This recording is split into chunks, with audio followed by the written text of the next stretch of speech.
అందరికీ నమస్కారం.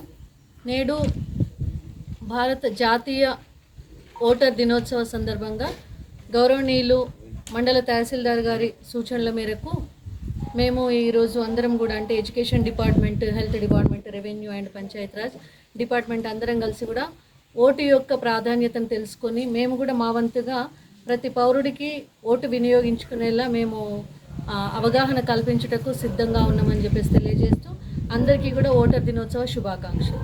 మరియు ఎంపీడీఓ మేడం గారికి, తర్వాత వివిధ డిపార్ట్మెంట్ నుంచి వచ్చినటువంటి అధికారులకు, ప్రజలకు అందరికీ కూడా ఈ నేషనల్స్ ఓటర్స్ డే దినోత్సవ శుభాకాంక్షలు తెలియజేస్తూ, ఈ ఓటర్స్ అనేటువంటిది ప్రతి 18 సంవత్సరాలు నిండినటువంటి వాళ్ళందరికీ కూడా ఓటర్లుగా నమోదు చేయించడం, తర్వాత ఎలాంటి ప్రభువులకు లొంగకుండా అంటే ధన మాధ్యం కానీ ఇలాంటి వాటికి లొంగకుండా స్వేచ్ఛాయుత వాతావరణంలో కూడా నిర్భయంగా మంచి వ్యక్తికి ఓటేసి ఎన్నుకోవాలనేటువంటిదే దీని యొక్క ఉద్దేశం. కాబట్టి దీన్ని ఇప్పటి నుంచి వెళ్ళే చిన్నపిల్లల నుంచి వెళ్ళి పెద్దవాళ్ళ వరకు కూడా దీన్ని అమలు చేసి దీని యొక్క ప్రాధాన్యతను తెలియని వాళ్ళకు తెలియజేసేటువంటి బాధ్యత చదువుకున్నటువంటి విద్యావంతులకు ఉంటుంది. కాబట్టి అందరూ కూడా దీన్ని కృషి చేస్తారని సభాముఖంగా తెలియజేస్తున్నాను.